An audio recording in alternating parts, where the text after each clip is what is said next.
Whoa, let's learn stuff. Let's learn about pricing strategy.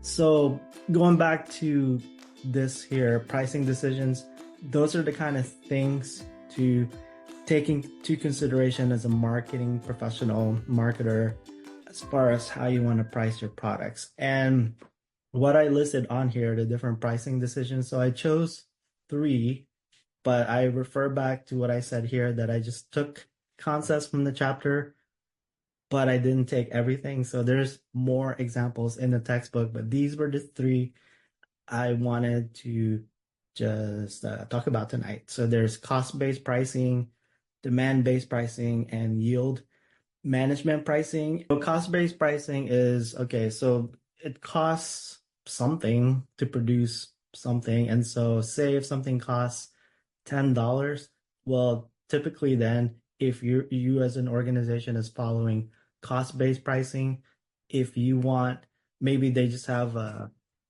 like a same rate of marking up something. So if something costs $10, then maybe they will mark it up by 30%, so $3, right? And so it costs them $10, but they're going to charge $13 for the consumer to buy that. So they'll make a $3 profit from that. So that's cost-based pricing. It doesn't really take into account the demand for a product. It doesn't matter if it's elastic or inelastic.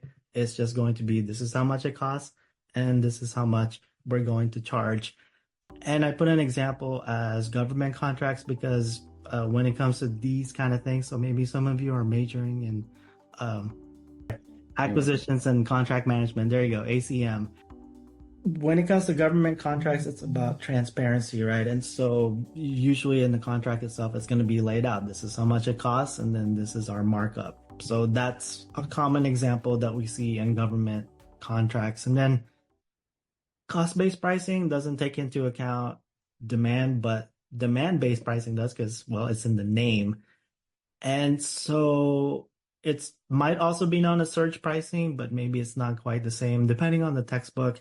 But one way to illustrate that is Uber. So has anybody in the room used Uber before? Okay. I tried it out for the first time last summer. So I was in, okay, you did, Seth. Yeah. I tried it out for the first time last summer. So last July, I was in Vegas, and typically I do my road trips to where it's close enough that I either just take my own car, or I guess if I travel far away, I would rent a car. But in this case, Vegas, I just didn't want to mess with it. It was like 120 degrees, and I just wanted to let everybody else take care of taking me around. So I did Uber for the first time. My first ride was actually a Tesla, so that was interesting. But with Uber, I found that depending on the time of day and what even if I was going to the same place, it would cost more, right? And that's an example of looking at many different factors to price it depending on just the demand for it. So theoretically, if there's higher demand during like just during rush hour, or if there's bad weather, for example. I know I lived in Missouri before Alabama, and we had a lot of icy and snowy days, and sometimes I just wanted to drive me around. But I could see how it would be harder, I guess, to get around, or you would want to charge more if you were having to drive in bad weather. Then there's also holidays and special events. So my point there is it takes into account the higher demand to charge higher prices. And then there's yield management pricing. So for this one, it's kind of a hybrid of looking at your cost, but then also looking at demand to try to come up with a price that you want to charge your customer. So it's a hybrid. And one example that came to mind was airline pricing. And so the textbook also talks about this, but definitely for me, I know traveling to Vegas this summer, I took my family with me, and it was interesting because I bought a ticket for myself, and then 5 minutes later, when I was buying a ticket for my wife, hers was like $200 cheaper than mine. And I just bought mine like, 5 minutes before that. And so it was just interesting how with this yield management pricing where they take into account seat availability, passengers' willingness to pay, and then the time of day, and then also if any kind of add-ons I want to put on there, that determines the price, like just like that. Like it's dynamic pricing. So I thought that was pretty interesting. So really the whole point of me talking about these pricing decisions is that it's really, if you've never been in charge of pricing for your organization, it's pretty interesting how something like that is so important because going back to my original point, it impacts revenue and profitability. And so for those of you who are accounting majors in the room, or if you're going to be watching this video later on, right, that's probably the kind of stuff uh, in your accounting that you're going to keep up with to help your marketing or your organization track whatever it is that they need to track as accountants. Just let accountants do what they do, right? Like, have you all taken accounting classes yet? It's funny because, my program here at Athens State is marketing and analytics, but I have to say was challenging. I remember it was in my MBA when I was completing my MBA, we had to take all the different classes because it was multidisciplinary. So I had to do finance, accounting, all of that.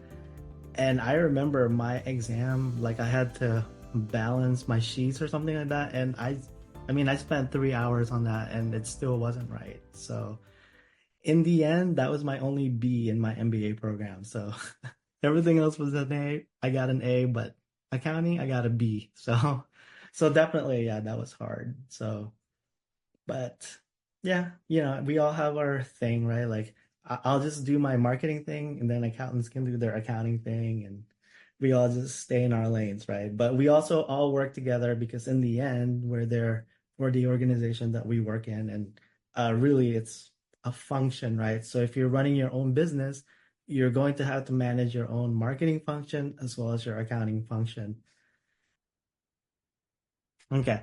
So pricing strategy examples. So these would be just these different pricing decisions in action. So there's this concept of freemium. So this is when if you've ever tried out a product or service, there's a basic offering of that's free.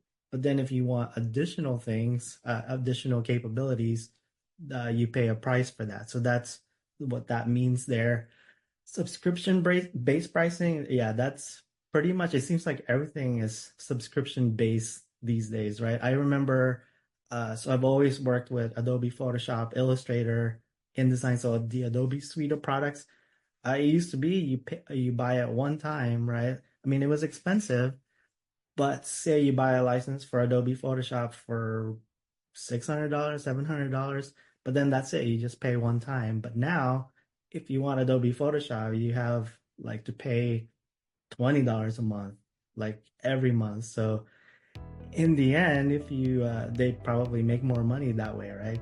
But I guess a trade-off to that is it is easier to afford as a consumer because you're only taking out $20 a month. But of course, if you do the math, right, that's what, $240 a year, and then it's close to $1,000 after 4 years, and yeah. But that's just another way of pricing your products.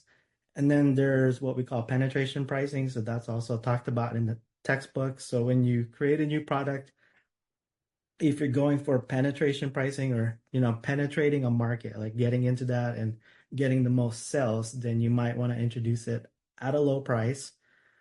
And then there's this, which I've always found fascinating, the whole idea of psychological pricing. So I've mentioned this before in another example or two, but there's just something about you communicate many things with how you present the price. So whether it's $9.99 versus $10, for whatever reason, psychologically speaking, so they call that odd even pricing.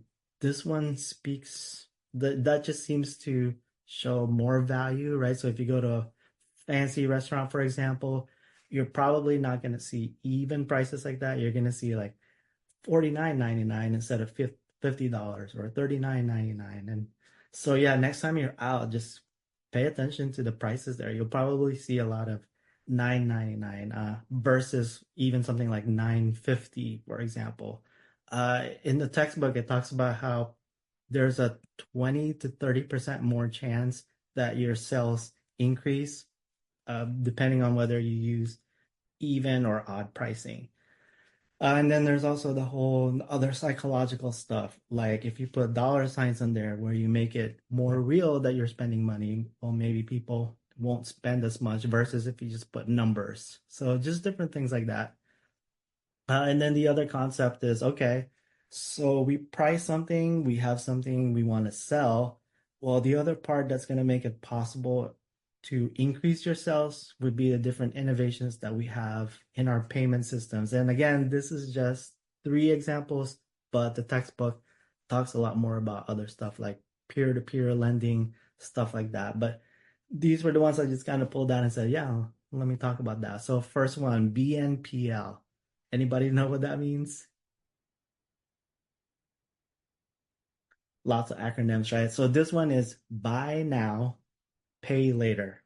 So BNPL. So yeah, definitely, right? If you have a product you want to sell, that could be a big draw to people is if like, okay, yeah, I'd love to get my hands on this brand new computer. I'll buy now and then I'll pay later, or this new phone, right? Stuff like that. And then if you make it easier to pay, like if they have their watches or their phones where they can pay digitally, that could also be a draw because then you don't have to mess with your credit cards. You could just go up to the counter and go boop, right? Like not poop, boop. Yeah, I was trying to make a beep sound. That's what I was trying to do. So an example of that I thought was interesting in action was so we had the Fiddlers Convention 2 weeks ago at Athens State, and I volunteered to work in the merchandise tent. So I was selling hats and shirts and stuff like that. And people were, well, we didn't accept cash for one thing. So, but definitely people were more willing to buy more stuff because they could pay with their credit card. And we made it easy because we just swipe and it was good to go. And then there's cryptocurrency also, right? There is a way for us to pay for something that doesn't have any kind of backing to it, any physical backing to it. Not like money, right? Like it's not backed by gold or silver.